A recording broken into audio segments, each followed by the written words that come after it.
জাহান্নামীদের ঘায়ের পচা রক্ত মিশ্রিত দুর্গন্ধযুক্ত পুঁজ, মানুষের ঘা হলে পুঁজ বেরোয় না, তো দুর্গন্ধযুক্ত রক্ত মিশ্রিত পচা পুঁজ জাহান্নামের আগুনে গরম করা হবে। এটাকে বলা হয় গাসসাক।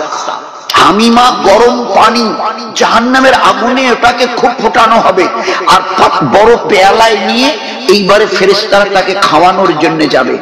1 কিলোমিটার যখন দূরে থাকবে, মেয়েটা চিৎকার করবে, এ আল্লাহ, এ আল্লাহ, ওই গরম পানি আর পচা ওই পুঁজের তাপ আমার কলিজায় লাগছে, ওকে বলে দাও আমি আর পানি খাবো না, আমি আর পানি পান করবো না, এই আল্লাহ বলে দাও ওই তাপ আর আমি সহ্য করতে পারছি না। কত দূরে এখন আছে? 1 কিলোমিটার। ওই অবস্থায় তার তাপ তার বুকে লাগবে, মনে হয় কলিজা মানে জ্বলে গেল। আল্লাহ পাকের তরফ থেকে বলা হবে, না এটা তোমার জন্য ফয়সালা হয়ে গেছে, খেতে হবে। ফেরেশতারা এনে যখন ওই গরম পানি আর পচা পুঁজ রক্ত মিশ্রিত যখন তার ঠোঁটের কাছে লাগিয়ে দেবে, দয়ার নবী বলছে, এ আমার উম্মতের মামুন আর পুরুষরা তোমরাও শুনে নাও, যখনই ঠোঁটে লাগানো হবে নিচের ঠোঁটটা ফুলে গিয়ে, যেমন গরম পানি বা ভাতের মার যখন গরম ভাতে কোথাও পড়ে যায় ফসকা পড়ে, তো বলছে যে নিচের ঠোঁটটা ফুলে গিয়ে পায়ের উপরে গিয়ে পড়বে, পায়ে, আর উপরের ঠোঁটটা ফুলে গিয়ে মাথার উপর দিকে উঠে পিঠে গিয়ে পড়ে থাকবে। চিন্তা করতে পারেন যে কত ভয়ানক কষ্ট, যা মানুষের জন্য চিন্তা করাও মুশকিল। একদিকে মৌতের কষ্ট, আল্লাহর নবী বলতেন মৌতের কষ্ট দেখেছো যখন রু বার হয়?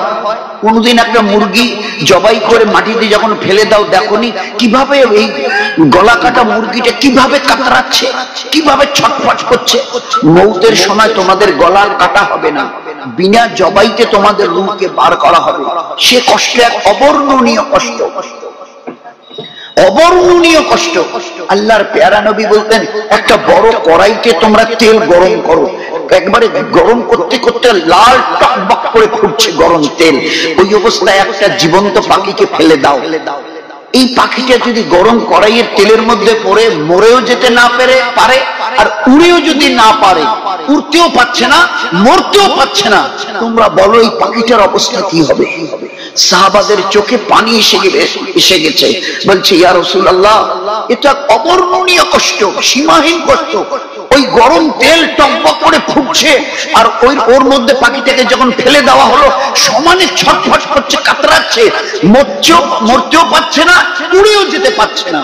বলছে মৃত্যুর কষ্ট তার চাইতে লক্ষ গুণ বেশি হবে, মৃত্যুর কষ্ট এর চাইতে লক্ষ গুণ বেশি হবে।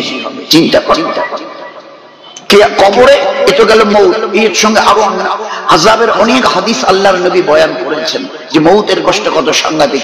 তারপরে কবরে গিয়ে শুইয়ে দিয়ে মাটি চাপা দেবে কারা? আমার আপন জনেরা, আমার বাবা, আমার স্বামী, আমার ভাই, আমার ছেলে, আমার মামা, আমার খালু, আপন জন যারা আমার বাড়িতে এলে পিঠে পোলাও এটা ওটা করে খাওয়াতাম, তারাই আমাকে একটা অন্ধকার কবরে শুইয়ে দিয়ে আমার বুকের উপরে মাটি দেবে।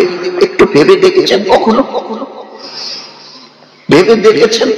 শুধু রুটুকু আসা যাওয়া, মানে শ্বাসটুকু আসা যাওয়া বন্ধ হয়ে গেছে। ওই অবস্থায় আপনাকে আপনার খাটের মধ্যে শুয়ে আছেন, এবারে 4-5 জন মেয়ে গিয়ে তুলছে।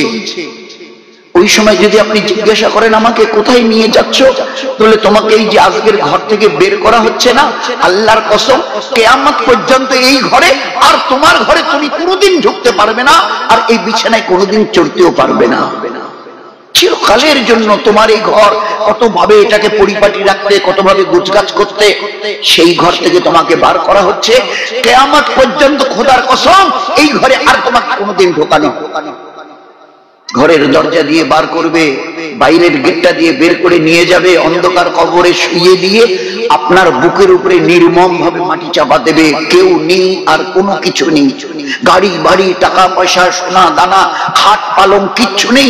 আমার বাবা মা, স্বামী, বাচ্চা বাচ্চা, আত্মীয় স্বজন কেউ নেই, কেউ নেই, কোনো কিছু নেই, বিলকুল একা।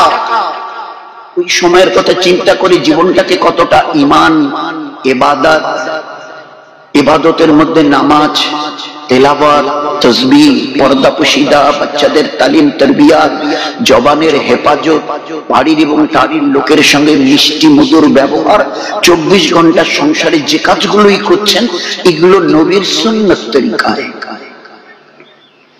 কারণ আল্লাহ পাক কোরআনে বলেই দিয়েছে, ওমা খালাকতুল জিন্না ওয়াল ইনসা ইল্লা লিয়াবুদুন, আমি তো একমাত্র তোমাদের আমার ইবাদতেরই জন্য পয়দা করেছি, দুনিয়াতে পাঠিয়েছি কেন শুনে নাও। আর এক আয়াতের মধ্যে বলছে নিল্লাজি খালাকাল মাউত ওয়াল হায়াতা লিয়াবলুয়াকুম আইয়ুকুম আহসানু আমালা। ও আমার পেয়ারে নবীর উম্মতের মা আর বোনেরা, এই জন্ম আর মৃত্যুর মাঝখানে যে সময়টুকু দিয়েছি না, হায়াত 20, 30, 50, 60, 80, 100 বছর, একমাত্র কে কত ভালো আমল করো আমি দেখব। আমালান সালিহ, নেক আমল। লিয়াবলুয়াকুম আইয়ুকুম আহসানু আমাল, আহসান মানে হোসেন, সুন্দর ভালো আমাল কে কতটা করো, এরই জন্য আমি দুনিয়াতে পাঠিয়েছি। ঈমান, ইবাদত, আখলাকের দ্বারা নিজের জীবনটাকে বানিয়ে নাও।